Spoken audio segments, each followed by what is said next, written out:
Good to see you. So I was just going over the script for this week's show. I have a couple questions. It's good, right? I told you it was going to be funny.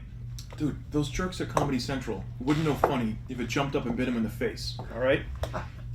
Yeah, just so it's great. Just I want to talk about that Supreme Court segment because I think it's just a little bit. Did you know that Comedy Central replaced our show with a show about a florist that can read people's minds? I'm dead serious. I saw the pilot. The guy has the customer's flower arrangements ready for them before he ever even meets them for the first time. And that's like the one joke through the whole show. What is funny about that? It's pathetic. I should have been a florist. Juri, get in here. Come on, hang out with us. Oh, hey guys. Hey. Nick, what are you eating? It's Captain Crunch. So what? Hello, lactose. Please. You know that whole lactose thing is just like a urban legend, right? Come on. Anyway, Nick. Please, Juri. Attorney Gordon. I'm about to do a show. You're about to do a show. You know, it just kind of helps me get into character. Character, right? Yeah, that's one of the questions I have. See, you say character, but you are a real attorney. So what? You see, Jared gets it. Okay, Attorney Gordon. Thank you. Well, I'm thinking like something about this show. I'm not sure about this week's jokes. Like, gonna be out there talking about all these that are virgin and Israel and Palestine. Do you really think? Juri, relax. It's going to be great, okay? You got to trust me. And when those suits at Comedy Central see our new show, they are going to beg us to come back to them. And when they do you know what we're going to say to them? Thank you? No, Jared, no. We're not going to say thank you. We're going to say, sorry guys, but you missed the boat. Because we're at Foxborough Cable Access, baby, and this is where we're staying. Okay. Am I right, Juri? Yeah, sure. Well, let's go out there and then we will make素晴らしい番組. What'd you say? I'm not exactly sure, Jared, but I think we're about to find out.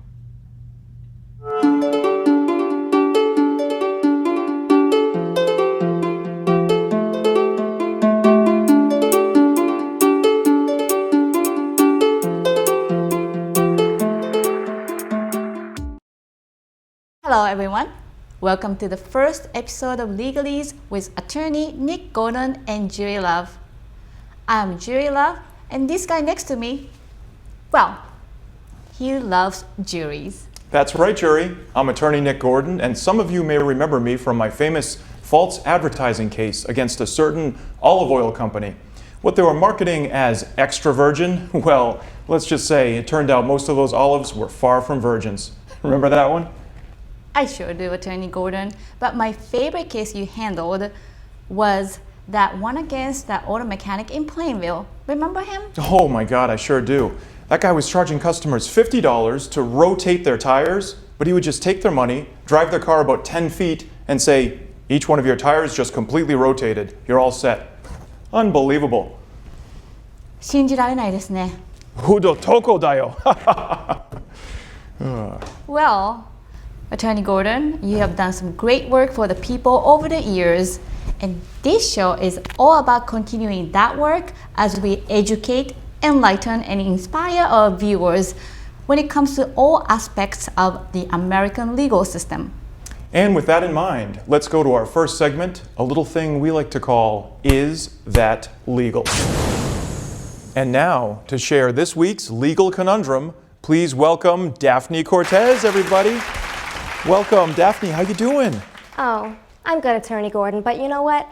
Something happened with my best friend Rosie's husband, Carl. You know Carl. He runs that combination mini golf laser hair removal place over on Mechanic Street.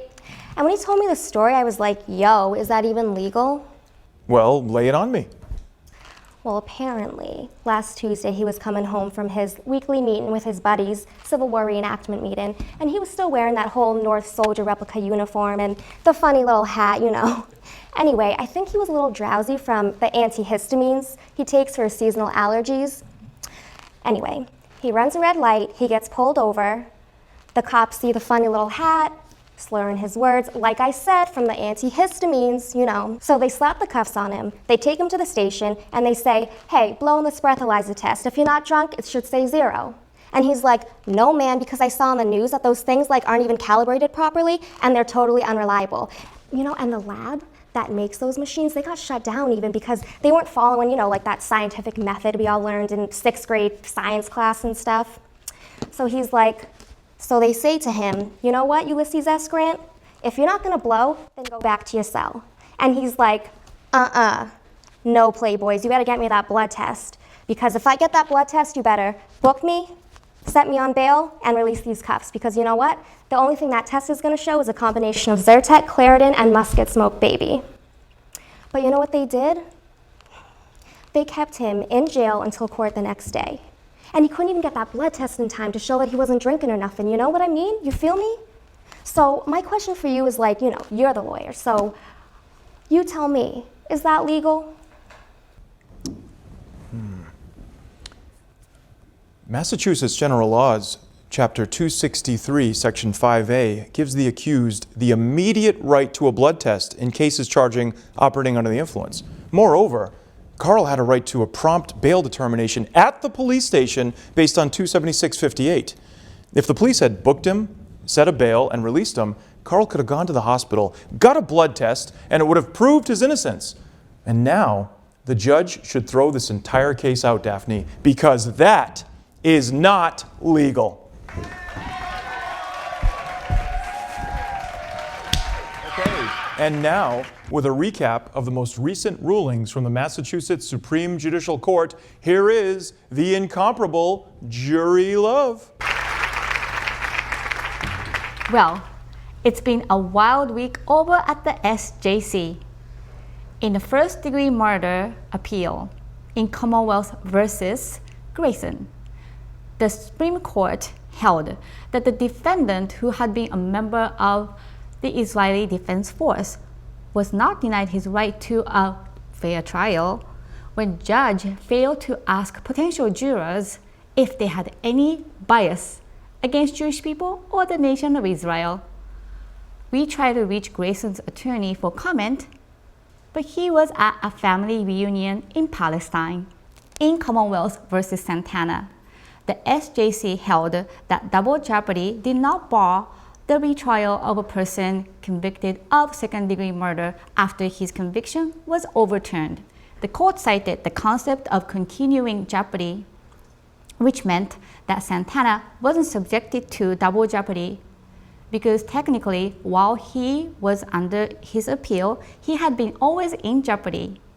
When asked his reaction to the ruling, Santana said, "What is disappointment?"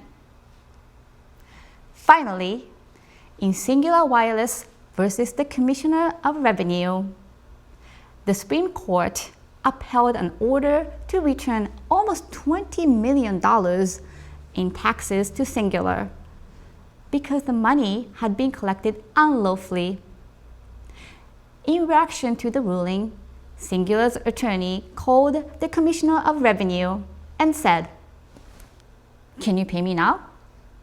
Good. That's all the SJC news for this week. Back to you. Thank you, Juri. Great stuff as always. Hey everyone, it's time for one of my favorite segments. It's 10 objections in 60 seconds. Please put 60 seconds on the clock. Juri, if you'd be so kind as to be our judge and rule on my objections. Now, for those of you at home, remember, when the judge agrees with an objection, she will say, sustained. When the judge thinks a question is proper and wants the witness to answer the question, she'll say, overruled. But we'll need somebody to play our witness. Who would like to play a witness? You, ma'am. Yes, come on up, please. What's your name?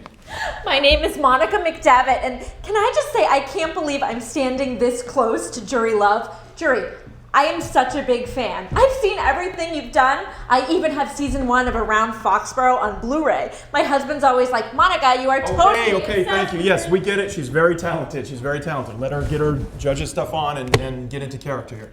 Okay, now we are also going to need someone to play an attorney doing a cross-examination. Any volunteers? Yes, you, young man, come on up.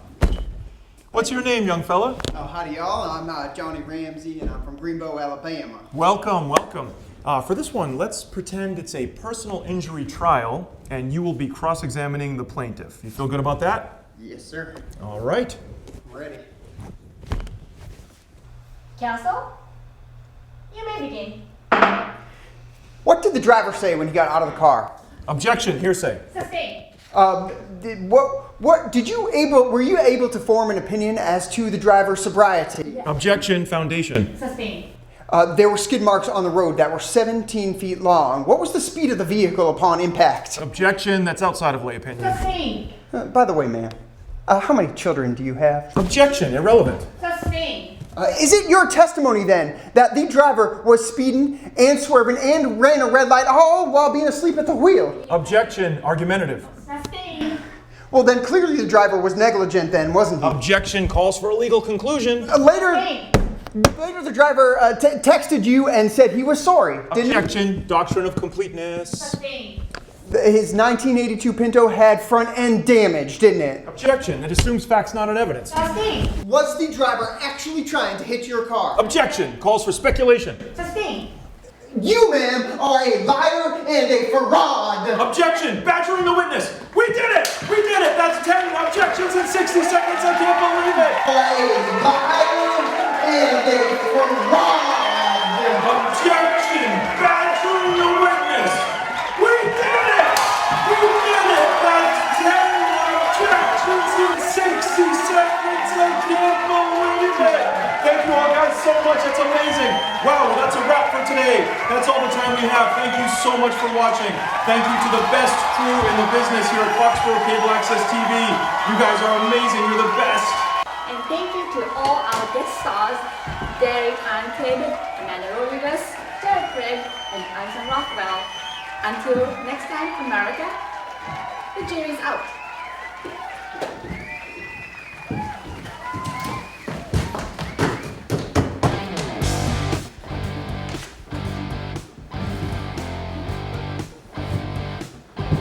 Something like that.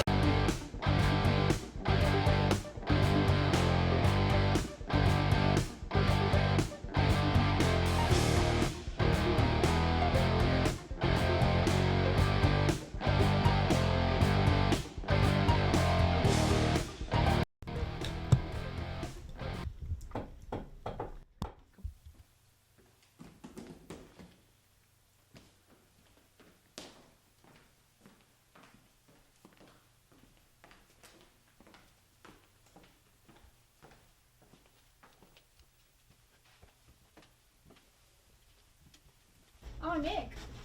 Yes. So what did you think of the show? Are you kidding me? You were amazing. Just absolutely incredible. The world is going to love Juri Love. Oh, thank you. By the way, what was that stuff you were saying in the conference room today? The stuff in Japanese. What does that even mean? 素晴らしい番組, which means awesome TV show. Awesome.